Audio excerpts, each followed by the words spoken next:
조던 피터슨의 12 Rules for Life: An Antidote to Chaos이란 책은 젊은 사람이면 반드시 읽어야 되는 책 중 하나이며, 수많은 젊은 사람들이 이 책을 읽고 자기 삶을 역전시키거나 바꿨다고 말하고 있습니다. 이 책은 간단하게 말하면 자기 개발서이며, 12가지 법칙을 따른다면 누구든지 자기 삶을 더 나은 방식으로 바꿀 수 있다는 조언을 하고 있습니다. 그러면 이 책은 왜 이렇게 유명해졌냐라고 살펴보면 크게 세 가지 이유가 있습니다. 우선 조던 피터슨은 유명한 사이코테라피스트와 프로페서로 일하고 있으며, 미디어에서도 꽤 유명한 인플루언서로 활동하고 있습니다. 두 번째, 이 시대에서 가장 필요한 조언들을 하고 있으며, 젊은 사람들은 이 조언들을 듣고 많이 공감하고 있습니다. 세 번째, 이 책은 이해하기 쉽게 적혀 있으며 고등학생까지 교육을 받았던 사람이라면 다 이해하고 공감할 수 있는 내용입니다.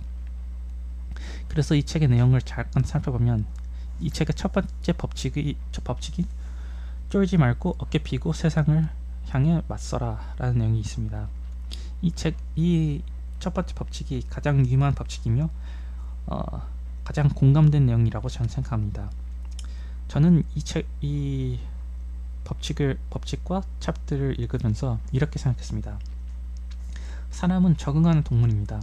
이 때문에 우리들은 한번 패배하면 계속 패배하고, 한번 승리하면 계속 승리하는 습관이 있습니다.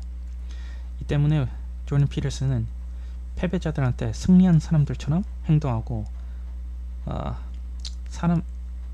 승리한 사람처럼 어깨를 펴고 당당하게 서서 살아라 라고 조언하고 있습니다. 두 번째 법칙은 나 자신의 일을 도움이 필요한 타인의 일처럼 받아들여라 라는 내용입니다. 우리들은 자신을 낮평가하는 취향이 있습니다. 하지만 조던 피터슨은 자기 자신을 중요히 여기라고 말하고 있으며, 자신의 일과 삶에 충실해라 라고 조언하고 있습니다. 세 번째 법칙은 최선을 다하도록 친구를 사귀고 친구가 되어라 라는 내용입니다. 우리들은 우리 환경의 평균입니다. 이 때문에 우리들은 더 나은 친구, 그리고 더 나은 친구가 되어야 됩니다. 그래서 이렇게 해서 우리들은 친구들한테서부터 더 많은 것을 요구할 수 있고, 우리 자신들도 친구들한테 더 나은 것을 줄 수 있기 때문입니다. 네 번째 법칙은 오늘의 타인에 비교하지 말고 어제의 자신과 비교해라 라는 내용입니다. 우리들은 사회적인 동물들이기 때문에 계속 비교합니다. 하지만 타인과 비교한 것은 무의미하다고 조던 피터슨은 말하고 있습니다. 타인과 계속 비교한다면 계속 절망에 빠지고 패배하고, 그리고 자신의 가치가 떨어지기 때문입니다.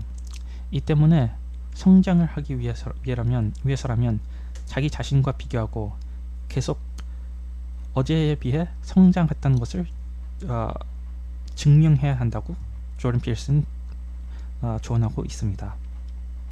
다섯 번째 법칙은 내가 싫어하는 일을 자식이 하게 냅두지 말라라는 내용입니다.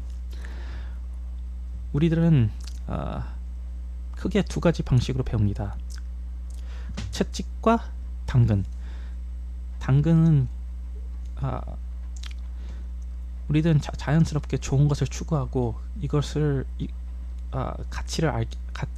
가치와 쾌락을 하지만 부정적인 감정에 대한 훈련은 부족합니다.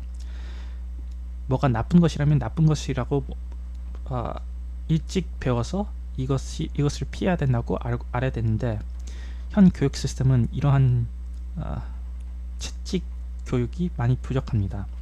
이 때문에 조던 피터슨은 부모님들한테 아들이 잘못한다면 이것을 인지시키기 위해 꾸준을 하고 벌을 주고, 그리고 부정적인 감정 때문에 새로운 훈련과 교육을 이루라라는 내용이라고 조언하고 있습니다.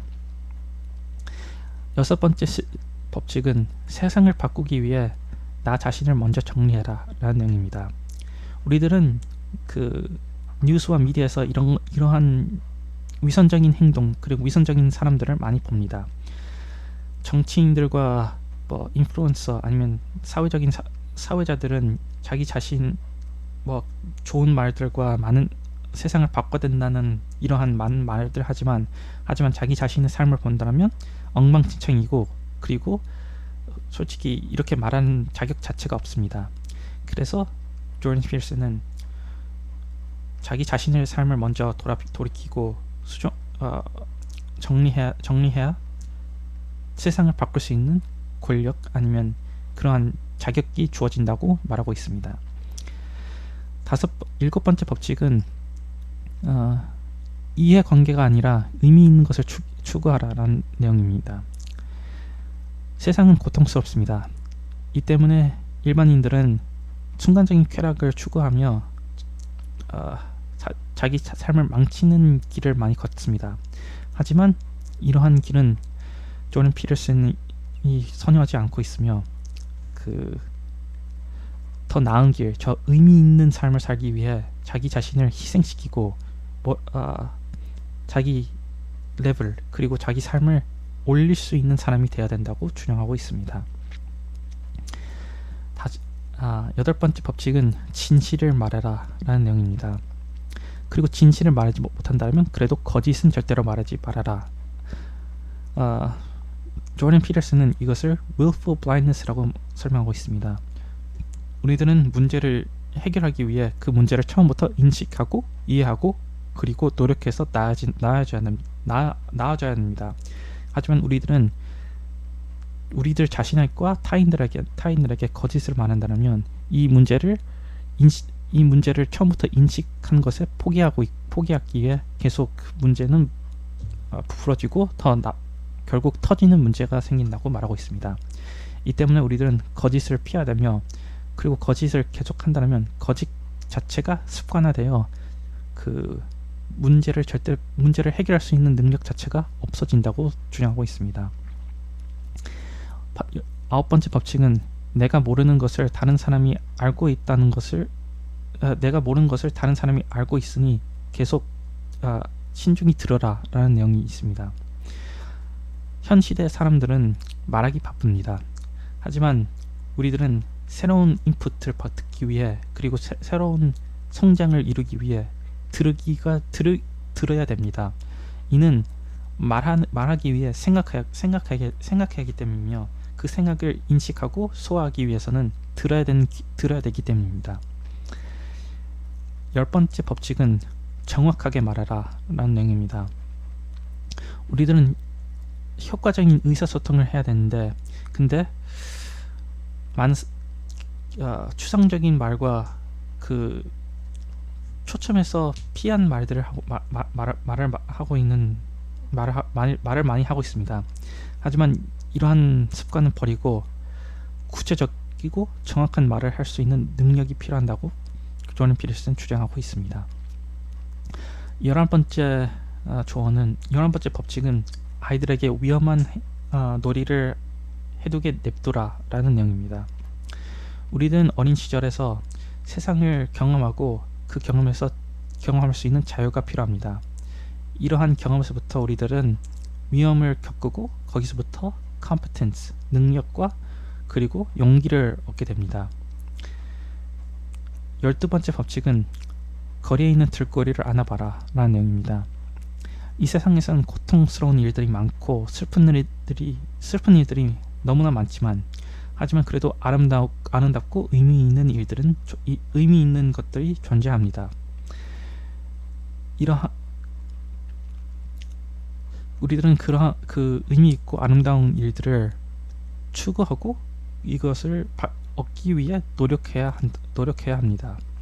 저는 이 법칙과 챕터를 읽으면서 반지의 제왕에서 나오는 샘이 프로도한테 말하는 내용이 생각납니다.